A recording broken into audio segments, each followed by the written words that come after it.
One skill you want to master in this day and age that we live in, if you want to have an extraordinary life, it's the ability to learn rapidly. Because today, there is more opportunity to do more things, learn things, create things, experience things than any time in human history. But most people are way, way, way behind the times unless they grew up with technology and learning. So I would like to start this morning by showing you the strategy for learning. What is learning? So if we take a human being, and this will be a drawing of a human being so you can see that again I majored in art. Magnificent, isn't it? So if we take a human being and we want to be able to have them learn something, what is learning? Well, learning is the creation of, and here's the key word, of a relationship. Whenever you learn something, all you're really doing is creating a relationship between two things. So if I want to learn something, how do I learn this? It's not figuring things out. That's how most of us think of learning. Learning is not figuring things out. Learning is the creation of a relationship between two things. Something you already know, the known. Something you already know, it's in your head already, you understand it. And a relationship between the known and the, what would you guess? The unknown. Because the minute you link something you understand to something you don't understand, you now understand what you didn't understand. We get stuck with a belief of how we're not supposed to be, what we're not supposed to do, what people won't accept, what we're not capable of. Or maybe we get stuck in an emotional pattern of just being pissed off or frustrated or worried or sad or overwhelmed. Sometimes we get stuck, not so much in anything but some habits of doing things a certain way. And what a breakthrough simply is that moment in time where there's an opening. And the opening can come from a conversation, it can come from meeting somebody that inspires you, it can come from an insight, it can come from watching a movie and being moved emotionally at just that right moment.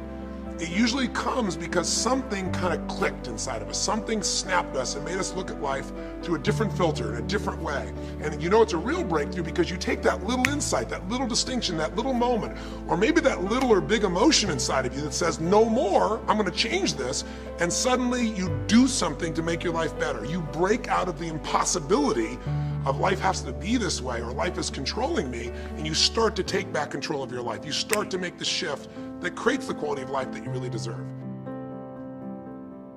This morning, I want to share with you strategies, but I'll do it by using more of a known. So why don't you write down strategies real quickly as the definition was given to us when I was learning. A strategy is a set of neurological impulses organized into a specific syntax which shapes emotional, biochemical, behavioral responses to such an extent that the stimulus response is consistent. That's how they described us what strategies were. And so we were lost about halfway through the third sentence. And so what happens is when you can't figure it out, then you go in your head, you go, I can't figure it out, what does he mean, what's going on? And then you're gone because you get out of state of being able to learn. So that's why I took 4.5 days. So I'll give you a simpler definition. A strategy is nothing but a specific way of organizing your resources.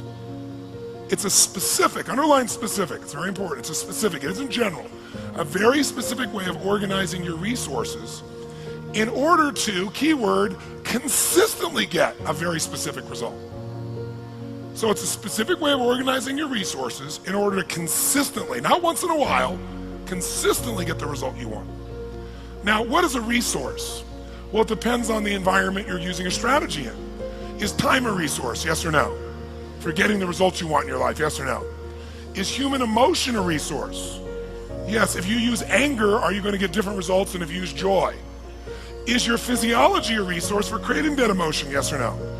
What about the pictures you make in your head? Is that a resource? Is what you say a resource? Words a resource, yes or no? Sure, so there's unlimited resources, but the way you organize those resources determine whether you're broke or rich.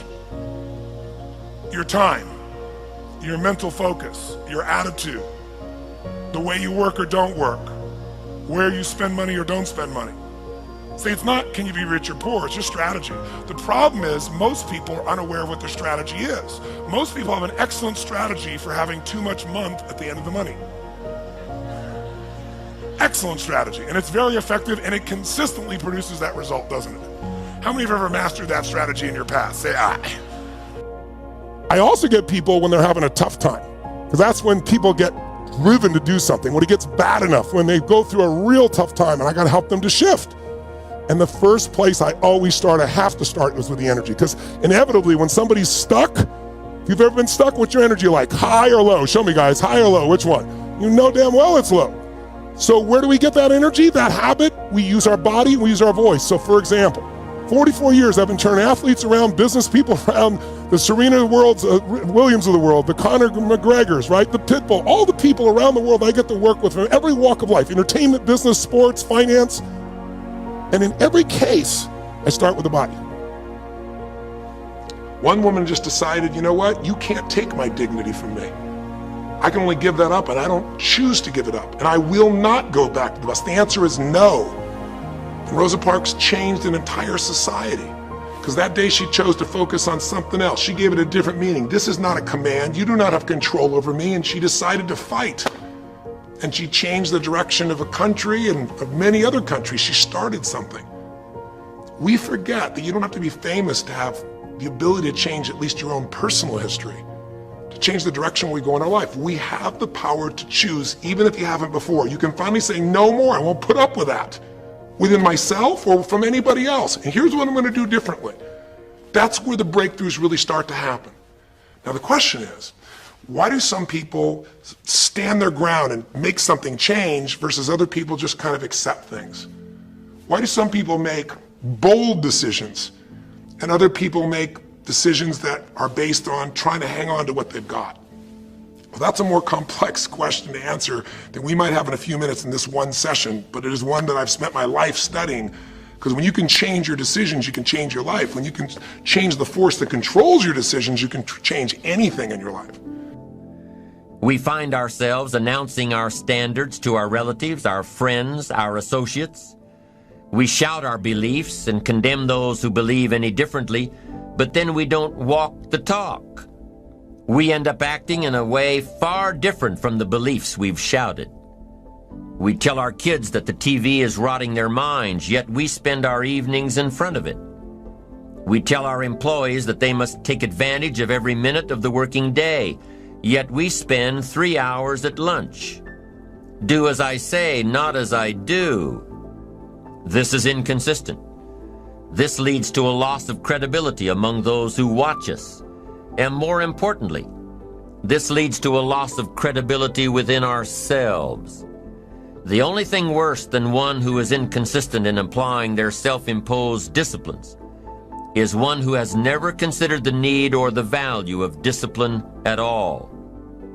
These people seem to wander aimlessly, changing procedures, changing standards, changing loyalties, and shifting frequently from one commitment to another, leaving behind a trail of broken friendships, unfinished projects, and unfulfilled promises, all because of a discipline that was either non-existent or imposed so infrequently that it was ineffective.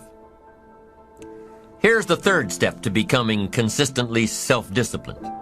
Number one is realizing that discipline isn't the easiest option. Number two, discipline is a full-time activity, day by day, every day. And the third step to becoming self-disciplined is really a philosophy that holds one of life's unique promises.